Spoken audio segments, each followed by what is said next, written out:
తెలంగాణలో political heat పెరిగింది. Congress BRS మధ్య సవాళ్ల రాజకీయం వేడెక్కిస్తుంది. ఆగస్టు 15 లోపు రుణమాఫీ చేస్తా, హరీష్ రాజీనామాకు సిద్ధంగా ఉండాలన్న సీఎం రేవంత్ వ్యాఖ్యలపై మాజీ మంత్రి ఎమ్మెల్యే హరీష్ రావు కౌంటర్ ఇచ్చారు. మెదక్ నుంచి రేవంత్ రెడ్డికి మరోసారి ఛాలెంజ్ చేశారు. ఇవాళ ఉదయం 10 గంటలకు అసెంబ్లీ ముందున్న అమరవీరుల స్తూపం దగ్గరికి తాను రాజీనామా పత్రంతో వస్తున్నానని, దమ్ముంటే నువ్వు అక్కడికి రా అన్నారు.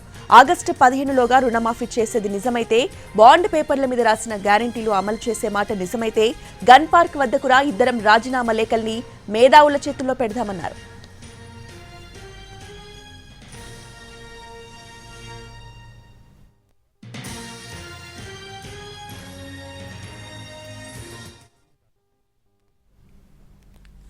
ఇక ఆగస్టు 15 లోపు రుణమాఫీ 6 గ్యారెంటీలను అమలు చేస్తే తన రాజీనామా లేఖను మేధావులకి తీసుకెళ్లి స్పీకర్ కు ఇస్తానన్నారు.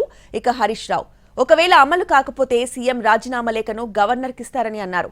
ఇందుకు రేవంత్ సిద్ధమా అంటూ ఆయన ప్రశ్నించారు. మాట మీద నిలబడేవాడివైతే రాకుంటే తెలంగాణ ప్రజలకి అర్థమవుతుందన్నారు.